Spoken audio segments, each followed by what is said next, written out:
On today's show of not just Locked On Padres, but also Locked On Braves, I, Javier Reyes, one of your hosts, is joined by Jake Mastroianni of Locked On Braves, obviously, to discuss this upcoming just showdown of legends between the Atlanta Braves and San Diego Padres right before we get into the All-Star break. Going to be talking about pitching matchups, what's going on for both teams, potentially what both teams need at the trade deadline, because that's another thing coming up. So lots to get into. So let's get started.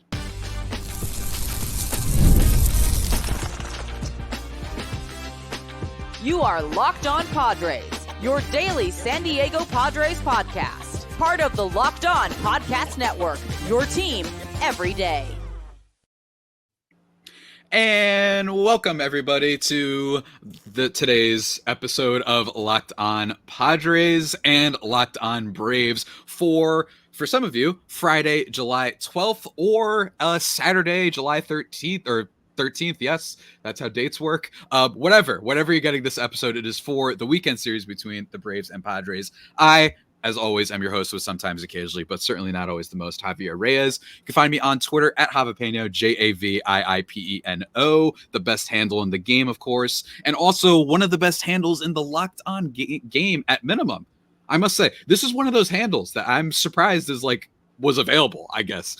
Jake Mastroianni at Shortstop Ball on Twitter and host of Locked On Braves. And I bring this up every single time we podcast. Jake was the first ever guest I had on my podcast. I have to bring this up every single time because I am insufferable. Today's episode, guys, is brought to you by Booking.com, though. Booking.yeah, the right stay can make you a fan of any city, even your rivals, even your San Diego places, if you're a Braves fan listening to this, or even your Atlanta places, if you're a San Diego fan listening to this. Go check it out today. Jake, my friend, I'm really looking forward to this series because, frankly, the Padres have been... The vibes have been good. The vibes have been better since the last time they faced off. And I wanted to just, I guess, start off with, let's talk about the vibes of the Braves, I think. And then we'll talk about the Padres too. What is kind of the general thing going on? Because personally, there's some similarities, some slight similarities to the Championship World Series team that I want to share with you. But I want to give you the floor. What is kind of the biggest storyline and stuff going on in Atlanta land? Yeah, well, first of all, if you're a Braves fan and you're looking to travel to a rival city, the Padres aren't rivals, but who wouldn't want to go to San Diego to watch a game? So hopefully you're there this weekend. Should be a fun series. If you are, make sure you use Booking.com to get there. As far as the vibes around the Braves, I feel like they're pretty good at the moment. Won a series over their rivals, the Phillies, this past weekend. Took the first two games at Arizona, dropped a tough one last night. It really will kind of depend on what happens Thursday with Max Fried on the mound. I know we're recording this before then, but, if they can finish off that series, get a 4-game series win in the desert, I think you feel really good after coming with, wins over a series win over the Phillies, a series win over the Diamondbacks, two pretty good teams. And the Diamondbacks have had their struggles this year in the rotation, but home runs are starting to come back. It's becoming a thing around baseball again. And that's where the Braves have struggled so far this season. Look, their issues have been offensively. The power just hasn't been there like it was last year. Home runs have been down across baseball, but they seem to be picking things back up. I don't know if Manfred slipped the good baseballs back in there or what he's doing, but whatever the case may be, over the past week, the Braves offense has really started to turn things up, and a lot of that's due to the home run ball. Like it's a lineup that was built to do one thing extremely well, and that was hit home runs. When they don't do that, it's really a tough time for them to score runs. They don't have that Luis Ariz that's just going to put the ball in play to try to get a hit here or there. It's not a lineup full of, complete hitters. It's a lineup that can hit the ball extremely hard, but there's also a lot of swing and miss in there. They don't necessarily do the little things like moving runners over. They don't bunt. I think they have one sack bunt on the entire year with Acuna out. They don't really steal bases. Michael Harris is out right now too. He would have been your other big stolen base threat. So it's really all just dependent on the offense and whether or not they can hit those home runs. And at least as of late, that's been happening. So I think right now the vibes are starting to seem a little bit better for the Atlanta Braves. Absolutely. And I mean, they are a great team. This is an organization, obviously, we talk about this all the time. They're in that top tier, right? With your Dodgers, with your I can't say Yankees anymore, but with the Phillies, with the Dodgers, teams like that, just teams that are always in it, dominating their division, and just put together really smart stuff. Alex Anthopoulos being great there. And Jake wasn't kidding, by the way, about the offense. This year, they are 17th in batting average, 20th in on-base percentage, 17th in runs. They are 12th in home runs and 12th in slugging, though, so that kind of matches what you've been saying. But then the biggest strength, seemingly just based on what I'm looking at, has been the pitching. And this has been a team that has dealt with weirdness, I think might be the word, at starting pitcher. And I don't mean that in a bad way. This is a team that, has gone back and forth, I think, Jake, if you wouldn't mind me giving my own analysis really quickly, where you had I'm forgetting some of the top prospects, but you had your Ian Anderson, you had the other skinny guy, I'm blanking on his name. Soroka? Yes, Soroka, the one, he gets injured a bunch of times. But then they go and trade for Chris Sale, who's like completely back. Like, I'm talking like prime Chris Sale type numbers. And obviously you have your Max Frieds too. But then they lose Spencer Strider, but then they still are able to put together pitching. So it's been really weird how this team is able to do that. But second in ERA this year, 7th in batting average against, and 6th in WHIP. Just been really, really good in that regard. What do you think has surprised you, or what has been the biggest reason do you think that the Braves have been so proficient on the pitching side of things? Yeah, I mean, first of all, as I said earlier, offense has been down across the league, which means pitching is up, and I think that's helped to some degree. But the Chris Sale thing, the guy just hasn't been able to stay healthy. And even last year, it was only 100 innings with Boston, and the numbers didn't look great, but if you look at the underlying metrics, he was still getting strikeouts. That slider was still nasty. So I felt pretty confident that as long as he stayed healthy, he would be good. Now, I didn't think he'd be in the Cy Young discussion like he is at the midway point of the year, but I thought he'd be really good. The real surprise for me is Reynaldo Lopez. And I know you said you wanted to touch on him earlier, but I mean, this was a guy who was a reliever. He was a failed starter. They turned him into a reliever, and he became a really good one. The Braves signed him for 3 years, $30 million. Saying, hey, we'll give you a chance to start, but most of us thinking, that'll probably filter out and he'll go back to the bullpen. And he's been one of the best pitchers in baseball. I think he still has the lowest ERA. National League, he might not qualify at the moment until he pitches again, but I mean, just what an absurd season that he's had to this point. So Max Fried is Max Fried. You hate losing Spencer Strider. But with Chris Sale and what he's been able to do to step in, I mean, he's been just as good as you could have hoped Spencer Strider to be. And that's saying a lot, because I expected Strider to win the NL Cy Young this year. And then Charlie Morton, he's been Charlie Morton. He's been kind of up and down. He has some good starts, bad starts. But he's our fourth starter, and I think you'll take that out of him. So the rotation's been great. The bullpen, even though they did lose the game on Thursday, has been fantastic all season. But Lopez, to me, is the big surprise. Again, I didn't expect Chris Sale to be this good, but I did expect him to be, a number 2 or 3 starter. Yeah, absolutely. And he will be someone the Padres face this weekend, so look forward to that. But Padres fans, if you are wondering, maybe you could hit on the guy who's been maybe perhaps a little bit too good. If you look at some of his expected stats, they're a little bit high. That doesn't mean he's going to hit them for sure. Things change. But with a low ground ball rate, low home run fly ball rate, and a decently high, not even decently high, just a pretty high walk rate of 9.4%, maybe don't be freaked out on Sunday when you see that 1.71 ERA. He's still a very good pitcher. He's been great this year, but don't freak out as much. But yeah, man, I think that's kind of been the story. And this Braves team, just when it comes to the offense, has just had a lot of underperforming players. I think you touched on that before. Offense is down this year, with the exception of Marcell Ozuna.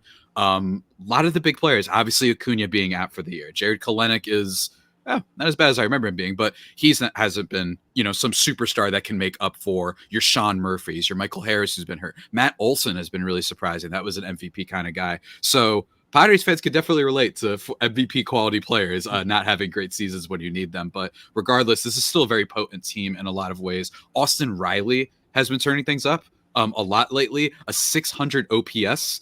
In this first 2 months of the season, 664 in March and April, and then in May, 613.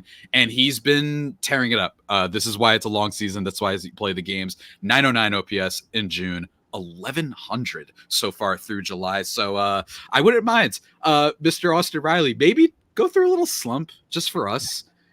Calm down a little bit, maybe. I don't know. We'll have to see. But we're going to keep talking about that. And I'm going to ask Jake one important question about the Braves and why they remind me of the 2021 team. But first, I want to just take a second to talk to you guys about what we talked about at the top of the episode. That is the good folks over at Booking.com, Booking.yeah. With summer travel heating up, especially travel for baseball games. If you're here in the States, you know, one of the things we like doing is we like traveling and you want to visit every ballpark. I've been on a quest myself, and Booking.com can help you out with that, with hotels, bed and breakfast, vacation rentals, resorts, and so much more. You're going to want to try Booking.com, even when it comes to, you know, being in your baseball rival city or your football team's rival city, whatever it is, they've got you covered.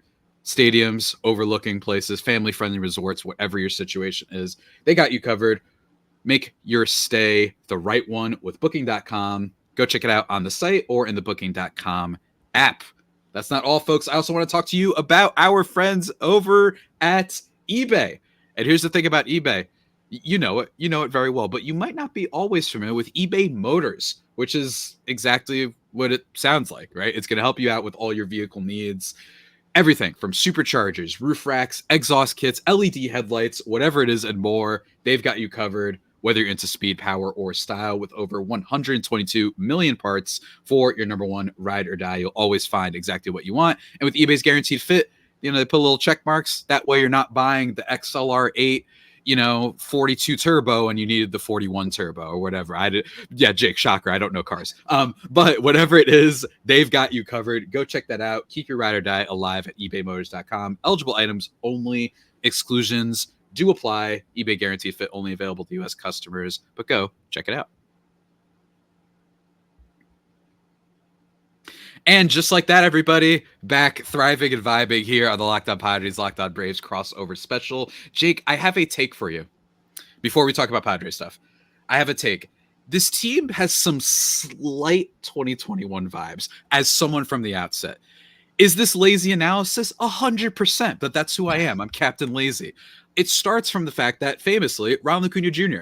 was hurt in the 2021 season. And also there were some underperforming players on that team. Marcell Ozuna wasn't very good. I think Ozzy Albies was, still a good player, but maybe underperforming based on where I think people thought he was going to be. Travis d'Arnaud wasn't very good.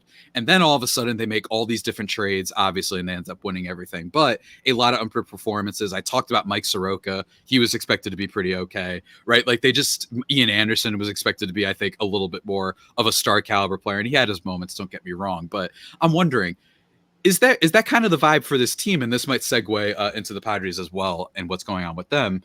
Is there a similar vibe? What do you think? Is there anything different about this team from previous ones, even though they've all been good, but not all of them have been able to go all the way and maybe have some, unfortunate playoff losses in between? There's definitely some similarities that you already pointed out. I would say maybe the one difference is that this year, this team came into it saying it's World Series or bust for us. We've won it. We've won over 100 games the last 2 years. It's a great group of players, individuals. It's World Series or bust. And everybody was saying that. I don't remember exactly saying that coming into 2021. I know it was a really good team that season.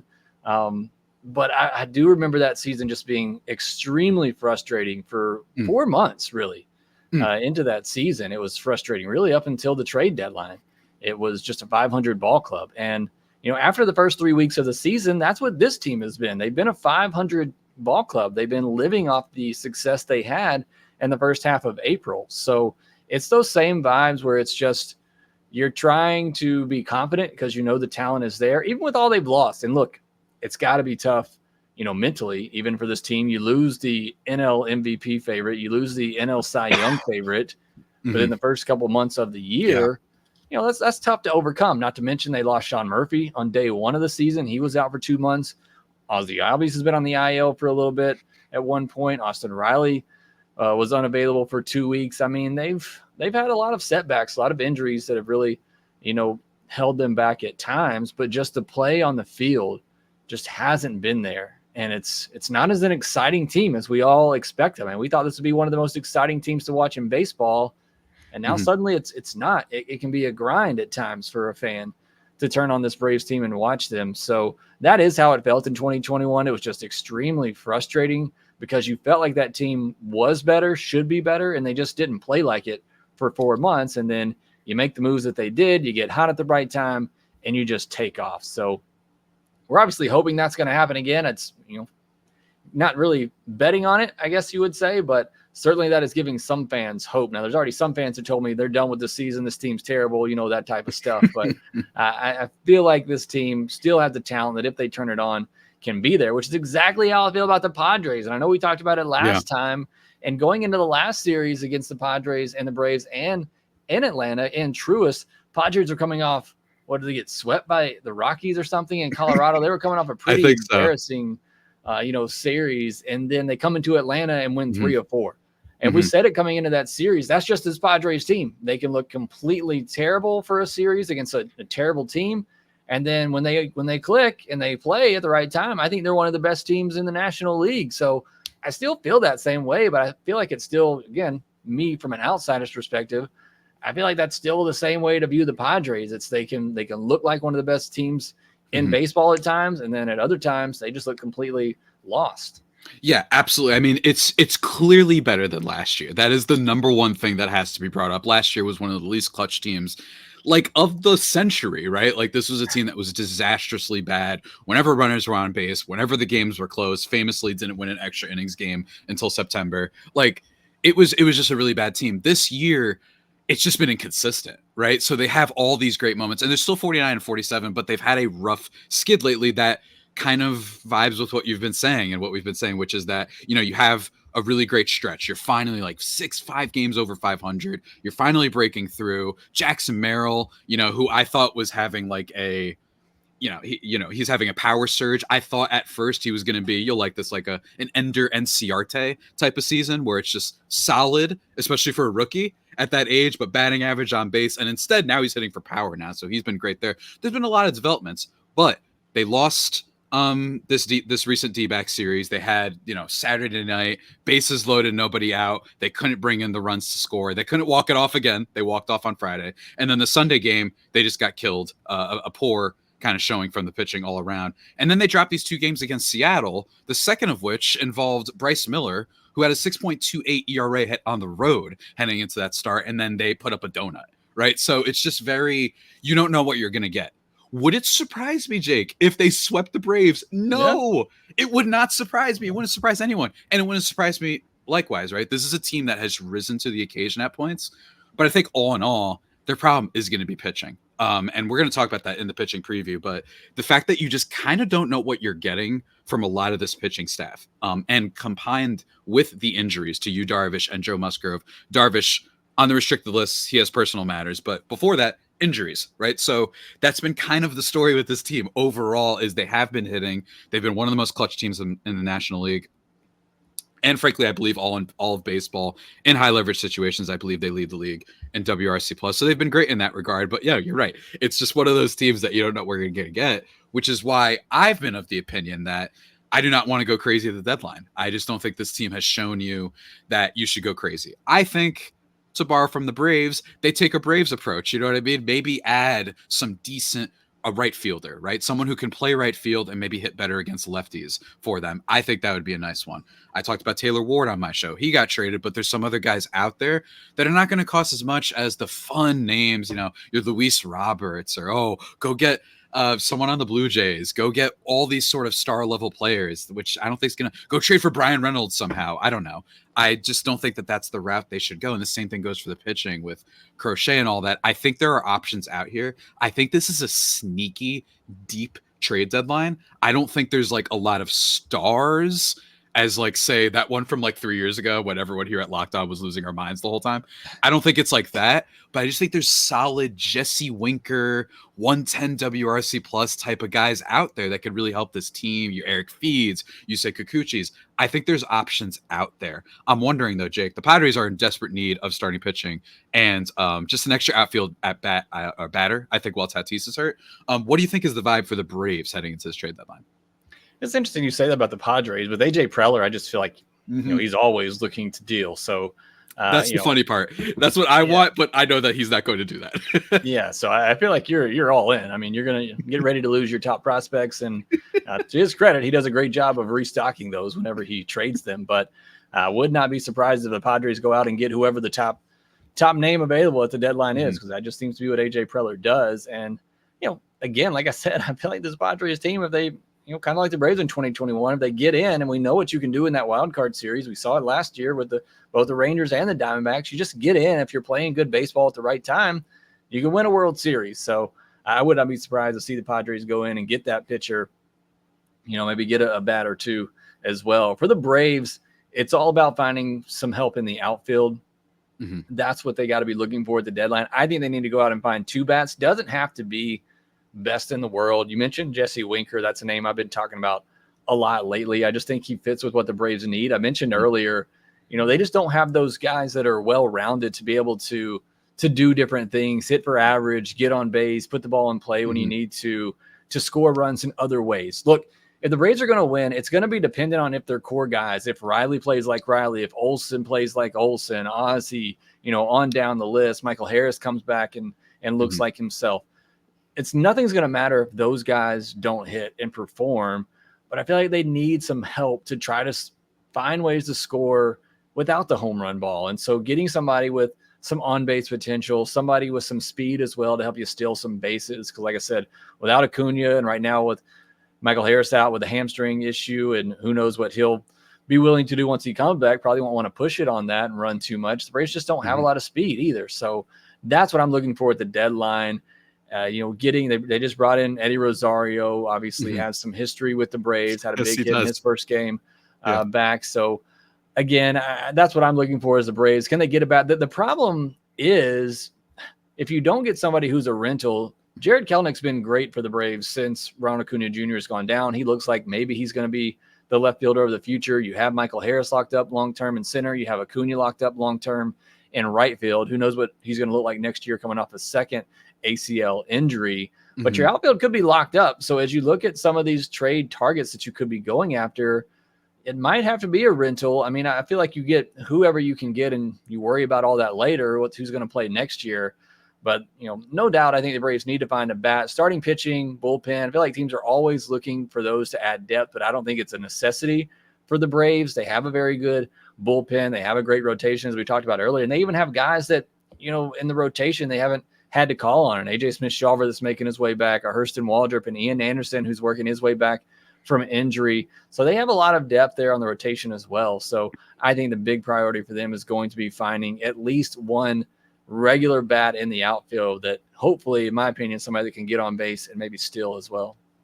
Hey, Alex Anthopoulos, the guy's a master. He knows what he's doing. I don't know what kind of forces he uses as well to be able to get all these great contracts on the team too. I don't know how he's also able to procure talent from them. It's both things. It's like, oh yeah, I'm going to sign Acuna to a 10-year, $10 million deal or whatever. But then also I'm going to just find random players ever. He's got kind of the best of both worlds. So shouts to Mr. Anthopoulos. But guys, we're not done. We're going to be talking about the pitching matchup specifically, and not necessarily all Reynaldo Lopez, right? I'm ready to break this down. It's going to be a lot of fun. But before we do that, I just want to give you guys some helpful advice. Here's the thing, man. These two podcasts, Locked On Braves, Locked On Padres, all year round. We talked about the trade deadline because we're going to keep you up to date when the deadline gets here. It's going to be awesome. But you know what else is all year round? Just because tax season's over doesn't mean collection season, is it, folks? That does not mean that the IRS will stop coming after you for unfiled taxes. They can garnish your wages, levy your bank accounts, and even seize your property. Don't let the IRS target you. With over 14 years of experience and an A+ rating by the Better Business Bureau. A+, not A, not A-, A+ rating at the Better Business Bureau. Tax Network USA has saved their clients over $1 billion in tax debt. Whether you owe taxes, you have some complicated personal matters, whatever it is, some questions about how you file correctly, they've got you covered. So all you have to do is go and call 1-800-549-1000 or visit tnusa.com/lockedon and be sure to mention Locked On Padres or Locked On Braves at checkout, and you'll receive a $250 discount off their services. I mean, talk about a deal, man. Go check that out at tnusa.com or call 1-800-549-1000. But that's not it. One more thing, folks, the complete opposite of taxes. This makes you actually feel good, and that is the good folks over at Stitch Fix. Because here's the thing, man, you got to look good. You got to have a good outfit. I don't have one on right now. My little Pikachu guy does. He's got like a cool Sage outfit and whatnot. Stitch Fix didn't help him pick that, but they can help you and they acclimate to you, which is what I like about them best. Whether it is for your potential, your style, your size, and perhaps most importantly, your budget. They do all the shopping for you. It's the easiest way to update your wardrobe this season. Easily upgrade. They got professional stylists to help you out. They'll just give you tips. They'll give you recommendations. They'll send you a group of outfits. They kind of have every sort of way. It's almost like they have like ESP, telekinesis sort of communications with you. It's telepathic. Why do I always get those mixed up, man? It's crazy. But let me tell you, the Stitch Fix people, they do not get things like that mixed up. They are here to help you out, and they make it look so easy, saving you all the time and effort. Style that makes you feel as good as you look. Go check it out, guys. Now's the time to get started. StitchFix.com/MLB and get $100 off. That's $25 off your first 4 fixes for a limited time only. StitchFix.com/MLB for $100 off. Must redeem within 7 days of signing up. Go check that out. And just like that, we're back, everybody. Final segment of the podcast. We're previewing the pitching matchups between the Padres and Braves this weekend, starting with Friday's matchup. It is the man who was robbed of an all-star bid, as far as I'm concerned. I have no bias whatsoever. It is Matt Waldron going up against Spencer Schwellenbach of the Atlanta Braves. So yeah, not a guy we've talked about at all in this podcast. So I want to start with you. What can you tell us about Sir Spencer here? Hold on. Sorry about that. Mute button there. Schwellenbach was a guy that was a reliever in college for Nebraska, I believe it was. And Braves just saw something in him that he liked. He was a shortstop too. They take a chance on him. They draft him. What do pitchers do? They have Tommy John surgery. So he's out for that entire year and the next year, but comes back, only throws 65 innings last year, makes his way up to Double-A. Again, what do the Braves do? They call him up straight from Double-A with hardly any professional experience because that's just what the Braves do with their pitching over there. And it's been kind of up and down for him, but it's a guy with really good command, throws a lot of strikes, will throw 5-6 pitches. They all have a really good break on him, can get up into the mid to upper 90s with his 4-seam fastball. So it's really good stuff. It's just a young kid doesn't have a lot of experience that's trying to learn at the big league level. And so, he's made some mistakes and 2 strikes counts, and that's really kind of burned him in some starts, but the stuff's really good. I think he's going to be a big piece of this rotation going forward. It's just, again, it's a young kid. He's inexperienced. So interesting matchup, Schwellenbach versus Waldron. I know he's got that knuckleball's not something you see a lot, so it can take hitters time to adjust. So really interested in that matchup. Yeah, absolutely. I mean, you said it best, right? I think that's been Matt Waldron's like kind of calling card. It's just like, imagine going from just any regular starting pitcher in baseball, and then all of a sudden there's a guy coming at you with a knuckleball and a sweeper, and that kind of, it's not the full story. His knuckleball is just really elite. It gets a lot of swings and misses. It gets a lot of whiffs, but his sweeper has slowly progressed over the year. And I think that's been kind of a reason that Matt Waldron has not just been a one-trick pony, right? This is a guy who's improved the rest of his repertoire. Surprisingly so. The Padres are not known, unlike the Braves, for being able to develop and just procure pitching out of nowhere, unless they're trading for one. But when it comes to player development, they're not really great in that regard, but his sweeper, the velocity on it has seen an uptick as the season has gone along, which might explain it, a little bit more movement as well. So this is definitely, on surface level, a favorable matchup for the Padres, and it's a really frustrating guy to pitch against or to hit against. So hopefully they could get that one. And also, I was somewhat kidding about the All-Star thing. I just think it would be fun to have a knuckleball or the All-Star game, but unfortunately. Yeah, but hey, you know what? There's plenty of other great pitchers in the league. Sometimes, guys, I'm going to let you on a little bit of a secret. Your favorite player not making the All-Star game, it's because there's a lot of good players in baseball. Don't tell anyone that, Jake. You know what I mean? There's someone has to miss it. I know, crazy concept, right? And as a fan, I don't necessarily want my pitchers pitching in the All-Star game. I want them pitching for me. So that too. That's a whole other thing. Absolutely, I feel you on that one. Especially Padres fans right now with all their injuries. Saturday's game, though, probably the best overall matchup on paper of this series. It's Reynaldo Lopez versus Dylan Cease. We talked a lot about Reynaldo Lopez. I don't know if he could have that regression start. 1.7 ERA. I'm already like, okay, at some point, you're not going to be Jacob deGrom out of nowhere, right? But even beside that, with the batting average on balls in play, with the walks and all that, might be the type of pitcher that the Padres can hit well. But then there's Dylan Cease, who, yes, he's got amazing strikeout stuff. He's got 138 on the year. He's one of the best strikeout artists in baseball. He has been for a long time, but he is super susceptible to what, Jake? The long ball. That has kind of been what's been killing him lately. Even in his last start when he was good, he gave up homers to Corbin Carroll and Eugenio Suarez. At the time, 76 WRC plus and 77 respectively. Those guys have not been very good this year. He just has these disastrous sort of innings. And it's weird because usually the criticism of Dylan Cease was gives up a lot of walks. He's actually cut that down by nearly in half, his walk rate this year. So he's been good in that regard, but he has these blow up innings. And against a Braves team that, as you described, has been a little bit home run or bust, that's going to be, we're going to have to see. Are they going to be able to have Austin Riley teeing off? Is Marcell Ozuna, who was in the home run derby, is he going to be teeing off? Is he going to use this as practice? That will be, I think, the biggest question. That's showdown, and I'm excited for it.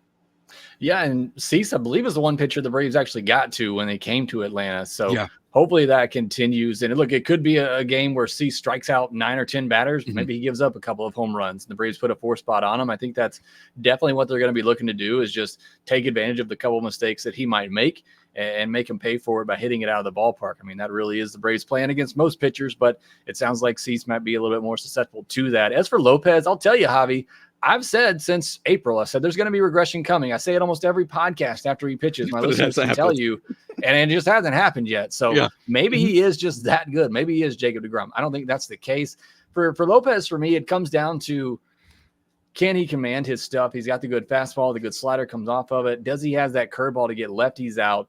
He had a rough stretch before this last start, 3 in a row where he made it through 5, but he really had to work, and another one where he didn't. And you just wonder about fatigue for him, going from that reliever role to a starter. At what point does fatigue set in for him? And now he's pitching on regular rest for back-to-back starts for the first time this year. They've been keeping him on extra rest all year because of that. So it is the last start before the break, so maybe you can empty the tank a little bit more there. But that's the one thing to watch for Lopez. But he's just been that good. Yeah, I mean, we'll see. And here's the thing with expected stats. It's expected. So it doesn't mean the pitcher's actually bad, because it doesn't take into account how players get better. It doesn't take into account that maybe they're just going to have a really lucky, awesome season. That happens sometimes. And by the way, every player gets lucky in some regard sometimes. So it's not a guarantee. I'm just trying to give the Padres fans hope, I guess, in these dark times. Last matchup, though, of the series, Chris Sale versus Randy Vasquez. What do you think from what you've watched? And maybe if you know anything about how he was with the Red Sox, what do you think is the reason that you think Chris Sale has found his former glory? And not that he was an awful pitcher before this. He was just kind of solid. Now he's like an ace Cy Young candidate, as you mentioned.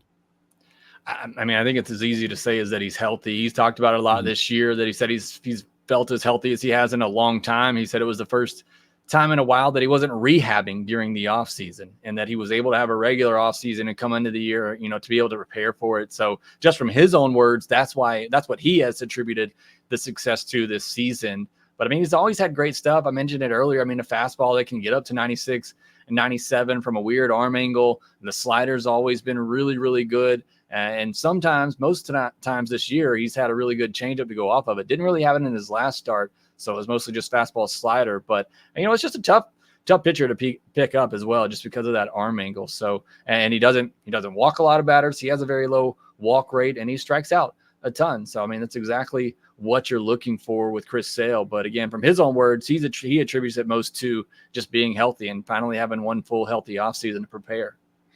Absolutely. Hey, this guy's been very good before. It's just one of those weird things where I bet Red Sox fans are kicking themselves at giving up yet another player that is doing very good elsewhere. At least it wasn't to the Dodgers this time. My God, Padres fans are sick of it. Let me tell you. Can you guys keep your best players? What's going on here? But on the Padres side of things, Randy Vasquez, this is clearly in favor of the Braves, this one. I still have faith in Randy Vasquez. He's still young. He's 25 years old. I still think he's got some potential. He has decent control. He's up there in walk rate, or I should say down in walk rate.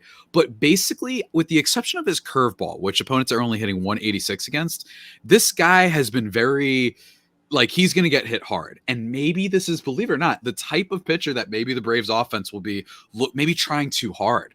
You know what I mean? Maybe they're trying to get those home runs and whatnot. Maybe they're trying to take advantage of his sweeper. And instead, though, his whiff rate on his sweeper is actually pretty high, but he can give up some hard contact. So that's been a boomer bust pitch for him. He's a guy that's a work in progress that the Padres are just going to hope can go a certain amount of innings in this one. And it's not great, but then turn it over to their bullpen, which has been very bad this year. But, I think that's kind of all you can hope for. And the reason they're in this position is because 2 of their starting pitchers are out. So I don't know how that's going to go down exactly when it comes to the Braves, how they will approach him. Randy Vasquez, I think, has potential, probably not this year, but I think that he's slowly starting to show some signs, especially with that curveball. But this is clearly in the Braves' advantage, which is why on the surface level, on paper, this is a series that the Padres don't look like they're primed to be good in. But like we mentioned at the top of the pod, last time they faced the Braves, they got swept by the Colorado Rockies of all teams. And then they won a series against the Braves. So you never know what's going to happen. That's why we love baseball, man. Jake, before we close things out, are there any last things you'd like to plug or any last thoughts, observations, takes you'd like to get out there for the good people? No, I'm looking forward to this series. I think it's a good one in the first half on, because I think these are 2 teams in similar spots that are both very talented, should probably be better than they've been playing. And I think they're going to be interested to see going up against the trade deadline what they do to try to improve themselves, put them in a better chance to get hot down the stretch and maybe make a run. Absolutely, man. Everybody, you've been listening to the Locked On Padres and Locked On Braves podcasts. Fantastic for both. I was one of your hosts today, Javier Reyes. You can follow me on Twitter at Javipeno, Javiipeno. Feel free to @ me, send me messages and whatnot for Monday's mailbag episode. That's always a lot of fun. And then go check out Locked On Braves. Obviously, Jake does a kick-ass job over there for the 2021 World Series champs and the perennial contenders. So go check that out, guys. It's going to be a really fun time for both of these teams, especially heading into the deadline, especially heading into All-Star, all of that. Until next time, stay safe and, of course, stay faithful, my far faithful homies, and stay amazing, my Atlanta fans as well. Until next time, take care.